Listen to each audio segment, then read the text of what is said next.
j'aimerais parler de la question de se marier et durer, et surtout de la question de durer, de comment faire pour durer, accompagner, et à travers cette retraite de SLUSL qui a donné lieu à un livre qui est ici et qui est vraiment pour ceux qui sont en discernement en amont des fiançailles. Et ensuite, je me suis formé à être thérapeute de couple. Donc j'ai eu 4 ans de formation comme thérapeute de couple, certifié avec le bon tampon, etc., dans un institut complètement laïque. Je me suis formé aussi aux sciences humaines et je trouve ça intéressant comme la communication non violente. Peut-être vous avez entendu parler de ça. Vous avez entendu peut-être parler de l'énéagramme aussi, qui est, c'est de la caractérologie. Moi, je me forme maintenant à la PNL, par exemple, programmation neurolinguistique, c'est lié aux neurosciences, etc. Tout en gardant ma foi catholique, etc., évidemment, ma consécration. Mais je vois que déjà que nous sachions ce qui se dit à l'extérieur de l'Église, parce que tout ça, tout ce dont je vous parle, c'est pas des institutions d'Église ou des lieux de formation d'Église, c'est à l'extérieur de l'Église. Et voilà, d'être attentif à ça. Et puis ça me donne aussi des clés pour accompagner les couples. En tout cas, il y a des choses que je prends et qui sont vraiment intéressantes.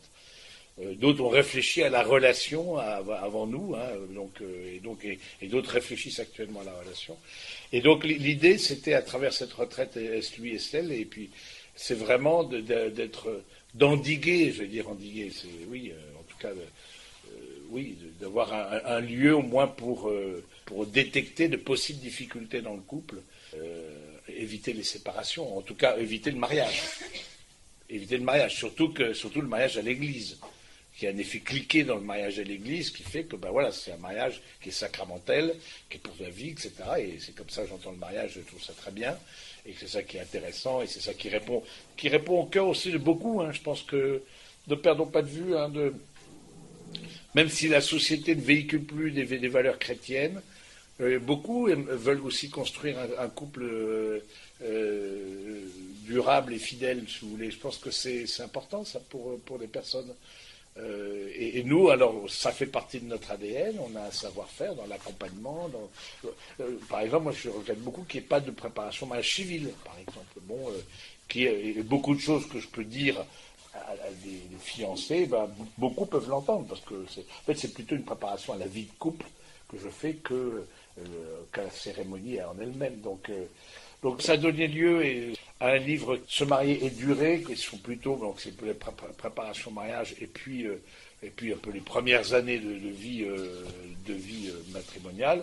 Donc à saison 1, saison 2 et saison 3, traverser sa colère. Alors c'est-à-dire que comment ensuite, quand on rentre un peu dans le dur, comment est-ce qu'on va faire pour éventuellement continuer et durer dans la vie matrimoniale. Voilà. Donc c'est bon an mal an, j'accompagne vers le mariage à peu près une trentaine de couples par an et toujours dans ce format-là, en one-to-one.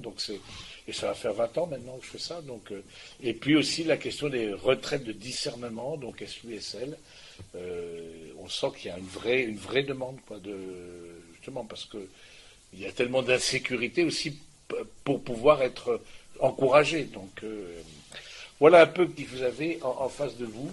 Et donc on m'a demandé de parler de la question de ce livre-là, Se marier et durer. C'est pas tant dans la préparation au mariage, je pense que vous êtes à l'étape d'après, mais c'est plutôt la question de durée.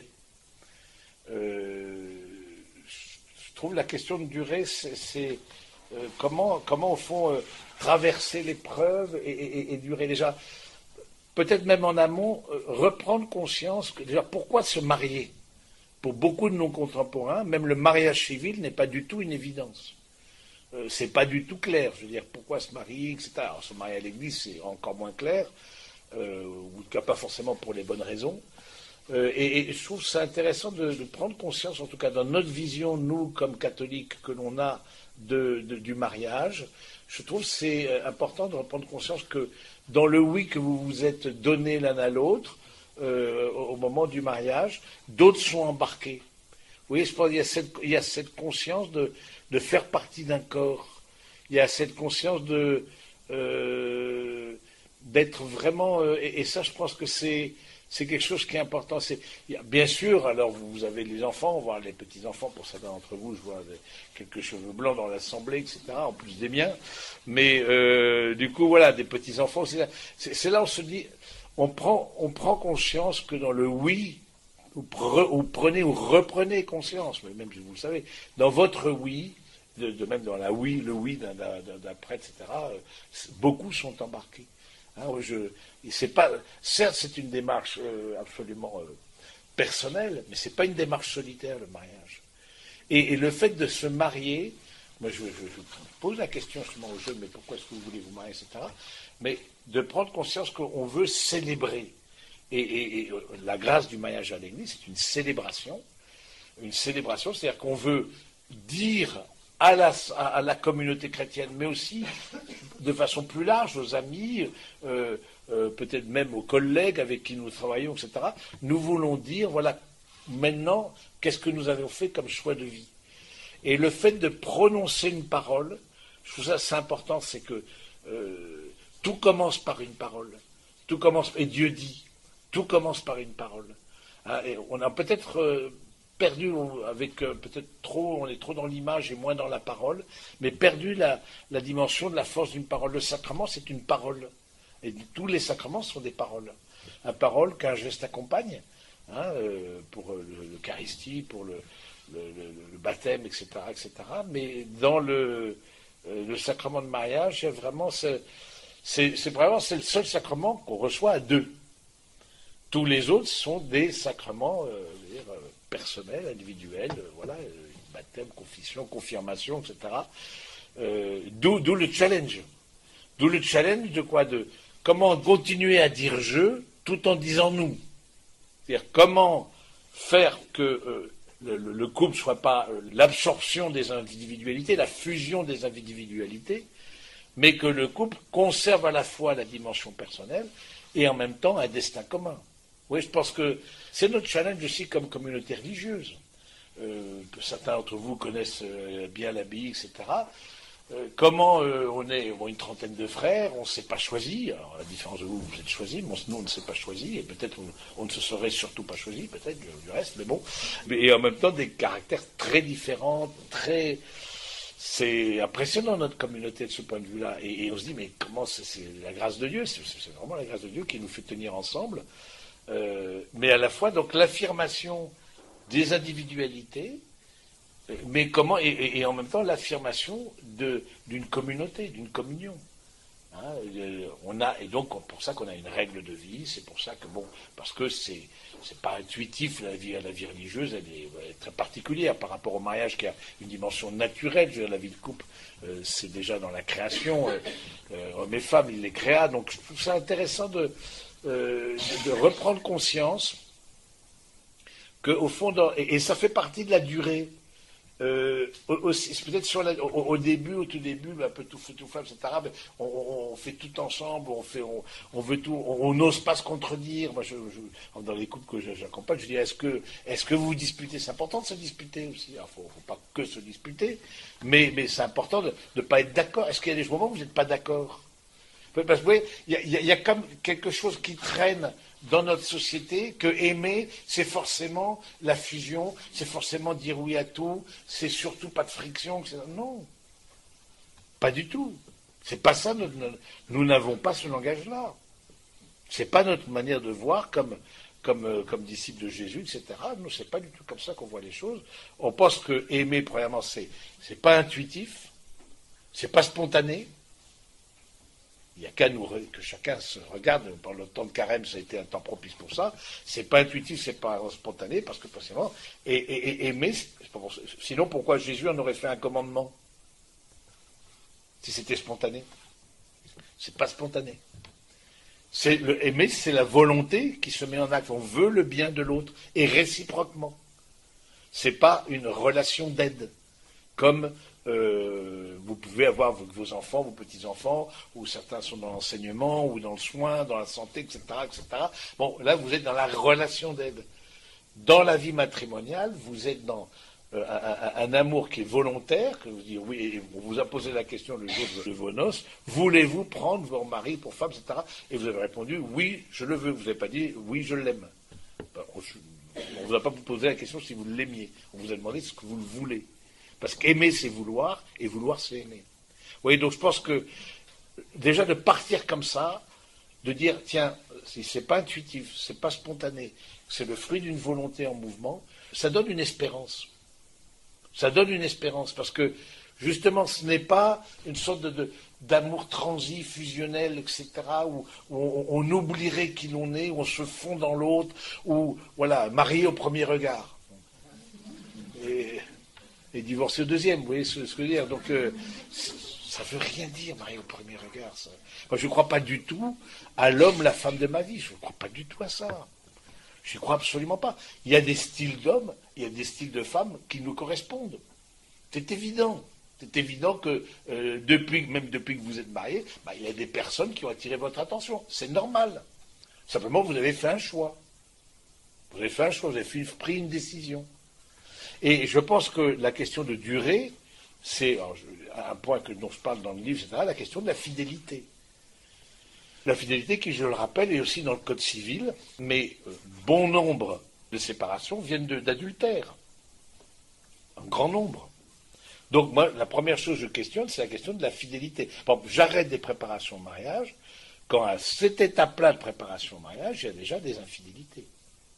Alors pour moi, ça c'est fini, c'est stop. Et aussi, j'arrête aussi dans une autre circonstance, quand il y a des violences ou psychologiques ou physiques. Et j'ai connu les deux dans les couples que j'ai accompagnés. Donc, je pense que ça, c'est pour moi, ça c'est stop. On arrête tout de suite parce que là, on n'est plus dans le respect.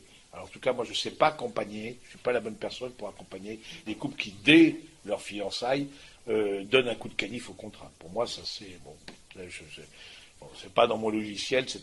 Bon, trouver d'autres personnes peut-être, mais là, en tout cas, moi, je vous déconseille. Et vous avez d'autres choses à régler avant d'aller vers le mariage. Mais il n'en demeure pas moins qu'il y a des personnes, forcément, qui attirent notre attention, qui attirent notre regard, qui nous séduisent. D'où l'importance aussi de rester séduisant l'un envers l'autre dans le couple. Je pense que c'est voilà, de l'attention, la communion, c'est être attentif à l'autre.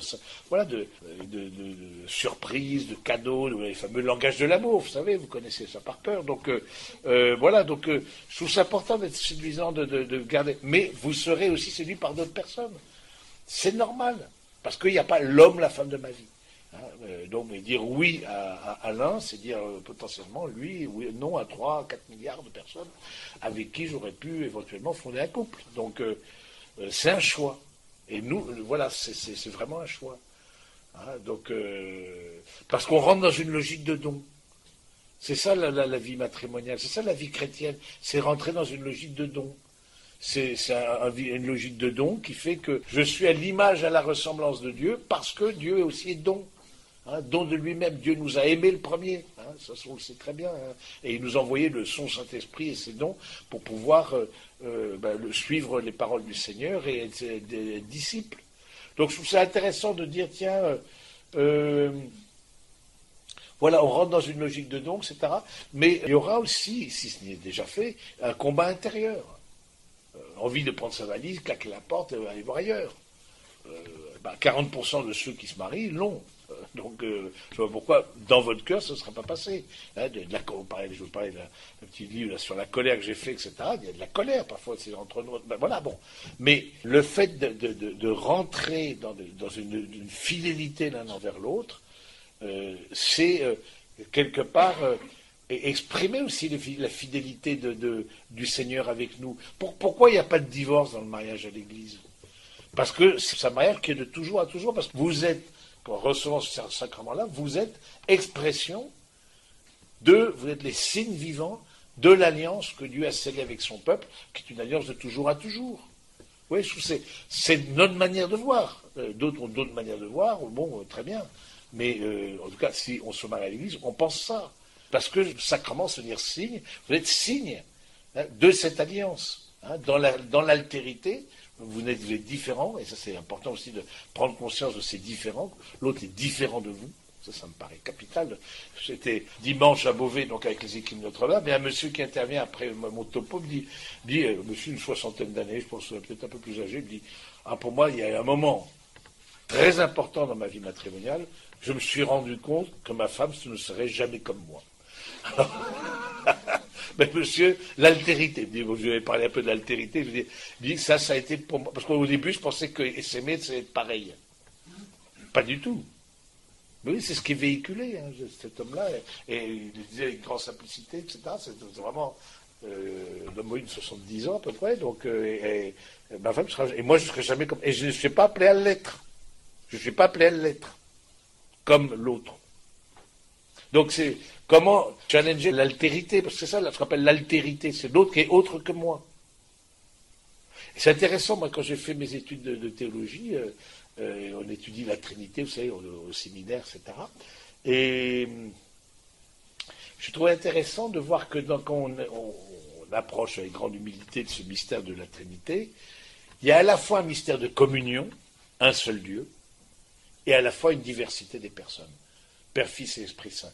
La communion dans la diversité. C'est-à-dire que la distinction des personnes, la différence des personnes, le Père est beaucoup plus différent du Fils et le Fils du Père que n'importe quelle personne humaine entre elles, et beaucoup plus en communion que n'importe quelle personne humaine entre elles. Vous voyez, donc il n'y a pas d'opposition entre différent et communion. Or, parfois, on voit la différence comme une menace. Il est différent, attention, il me menace, que ce soit au plan personnel, familial, etc., amical, social, voilà, il est différent, il me menace. Or, quand on contemple la Trinité, on voit justement au cœur même de la Trinité, il y a cette, on peut dire une altérité en Dieu. Je pense qu'on peut dire, voilà, Père, Fils, Esprit Saint, c'est les personnes, comme c'est des personnes spirituelles, c'est des personnes divines.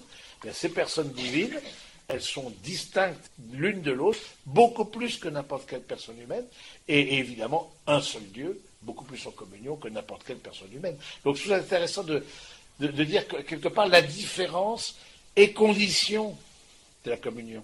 Quand on contemple comme ça ce mystère de la Trinité, avec ce qu'on peut en percevoir, dans sa lumière, etc., en tout cas, pour moi, c'est important. Et je vois dans ma communauté religieuse, c'est très fort, ça. Les différences entre frères, etc., ça c'est très, très puissant. Donc, et à la fois, et c'est pour ça que dans notre règle de vie, je trouve qu'il y a vraiment quelque chose, un passage très beau qui dit pour rapprocher les hommes les uns des autres, nous choisissons de vivre en communauté.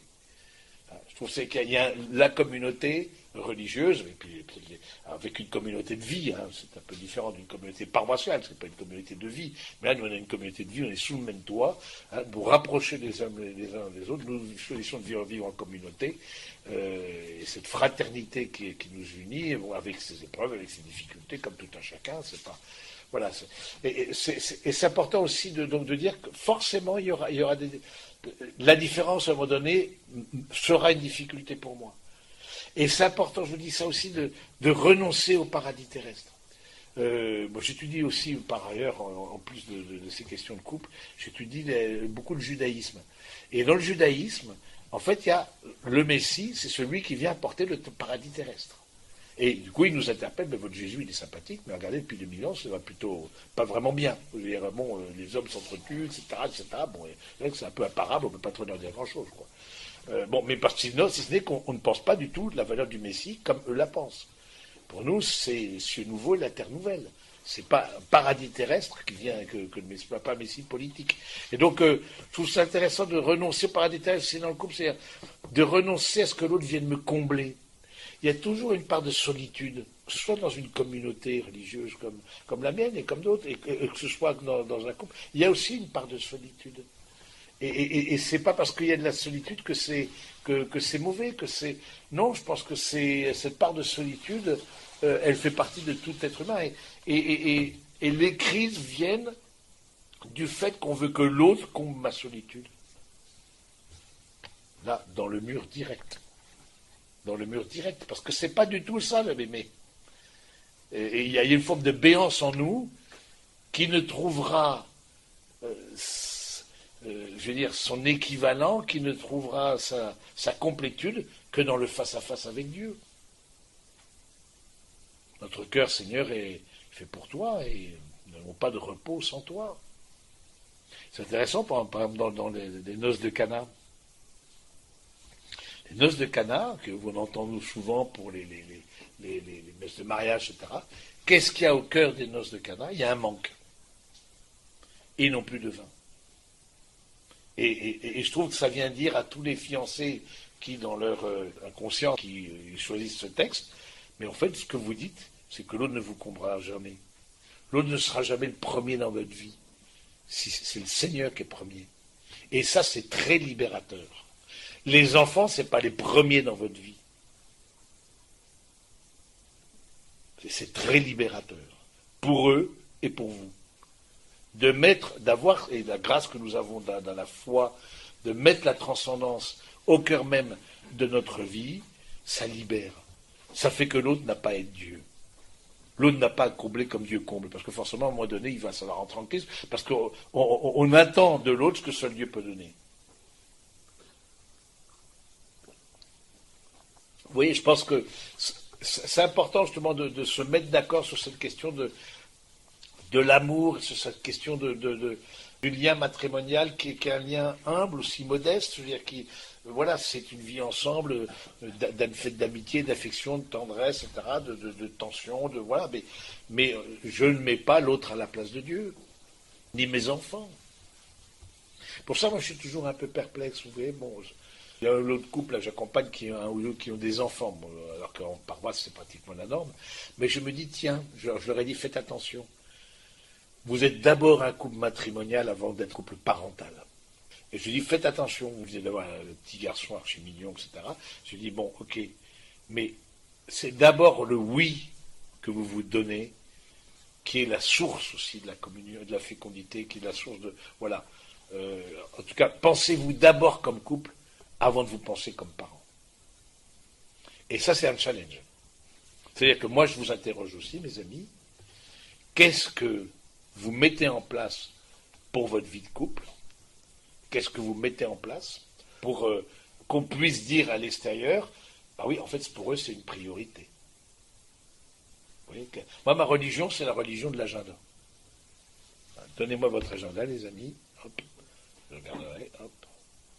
Où est-ce qu'il y a un temps rien que pour vous deux, ou rien que pour la famille, ou rien que pour soi seul? C'est aussi, c'est pas un égoïsme. Parce qu'on culpabilise, ah ben non, ma famille, mon machin, etc. Mais non. De se ressourcer, de prendre un temps. Je sais qu'il y a certaines d'entre vous qui viennent à l'abbaye pour les haltes des dames, etc. Bon, mais c'est un temps pour votre famille, c'est un temps pour votre communauté aussi, c'est un temps pour l'autre que de prendre du temps seul avec le Seigneur. Oui, ce qui s'oppose aussi, ce qui fragilise le lien matrimonial, c'est aussi quelque part cet activisme. Cet activisme.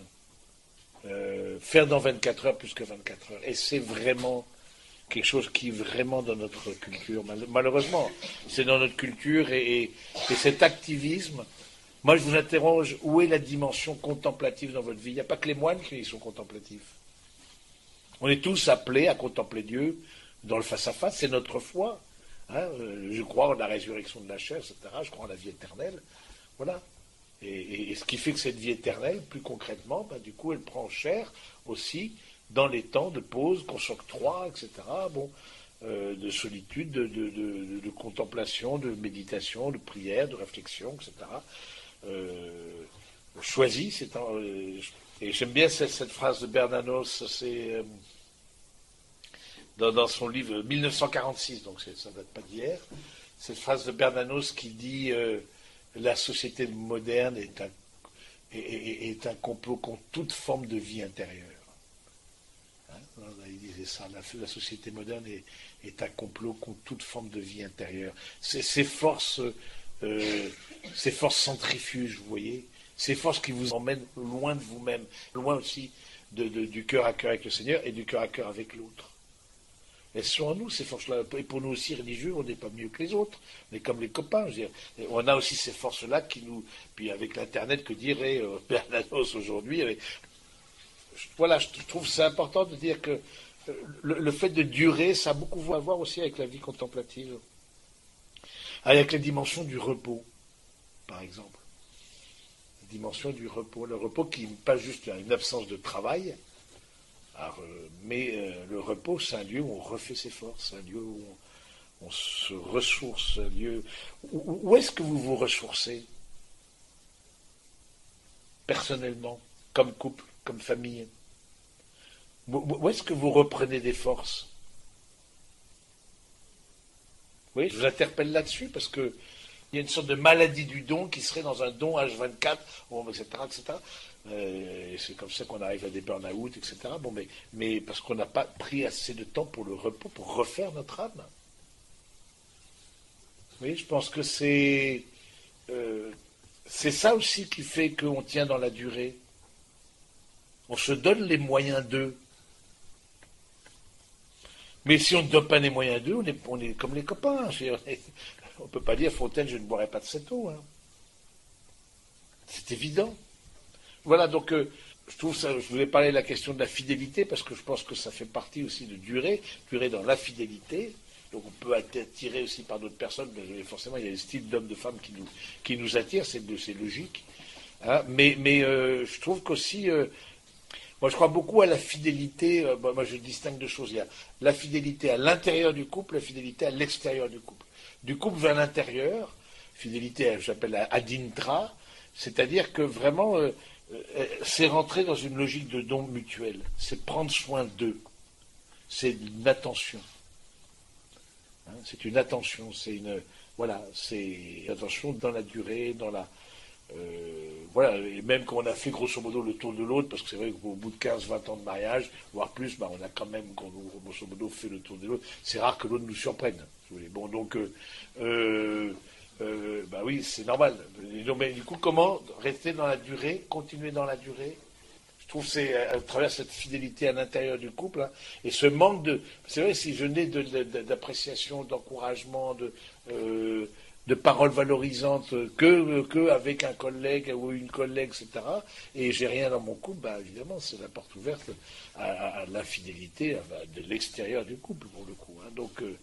mais je pense que c'est important d'être attentif à cette question. Au début, vous voyez, moi, je ne traitais pas cette question-là, préparation mariage, puis après, commencer un peu à... c'est une vraie question, la fidélité. C'est une vraie question. Et les infidélités, évidemment, c'est très toxique.